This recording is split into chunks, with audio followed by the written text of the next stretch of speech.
Probably no one cares what my opinion is about Panasonic S9, but I have to record my take on it anyway. To be clear, I haven't touched this camera, I have watched 5+ reviews on it.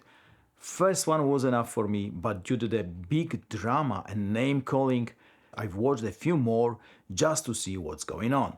And actually, after watching them all, I'm still not sure who that camera is for. They say TikTokers, or they say it would be great tertiary camera, but is that really a target Panasonic created this camera for? I do not want to bash anyone, but most reviewers have a strange perspective on this camera. They seem to be really disconnected from reality. This camera is $1,900 in my country, Poland, where the median monthly wage is slightly below that and minimum wage is around $1,080.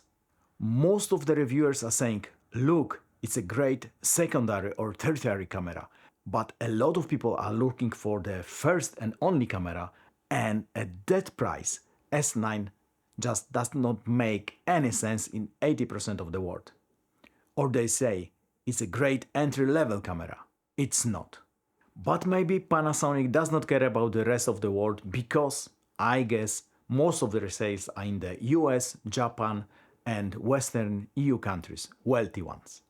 Although people are very techy in my country, and for example, the average price for the PC computer bought here is usually much bigger than in States, for example. We probably buy more expensive model of the cameras here too, because we want that only camera which will serve us for 3, 5 or more years, and we know if you buy cheap, you buy twice. So again, from that perspective, S9 does not make any sense. It is expensive here, but does not give you much. Seems like a niche camera, and I can agree it's the tertiary one. Also, some people state that this is camera for amateurs and content creators. But what if I want to use flash with my camera in half a year, but I do not know it now because I'm amateur and I'm not aware photos from the internet I like were taken with a flash.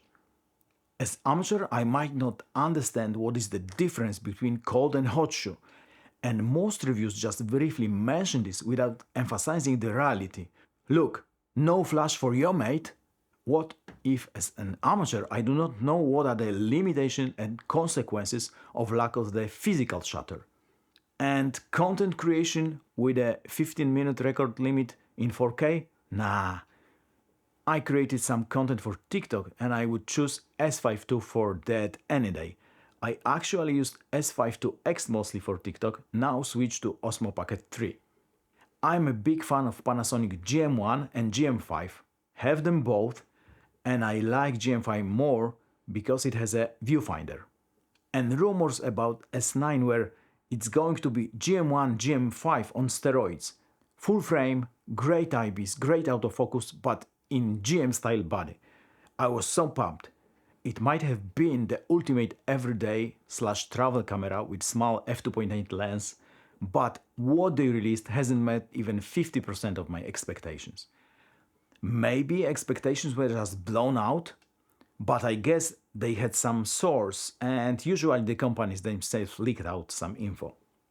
Anyway, in my humble opinion, it's not a camera for 90% of photo-video wannabes, but most photo-video newbies do not really know what camera to get, and reviews saying it's a great entry-level camera are deceiving in my opinion.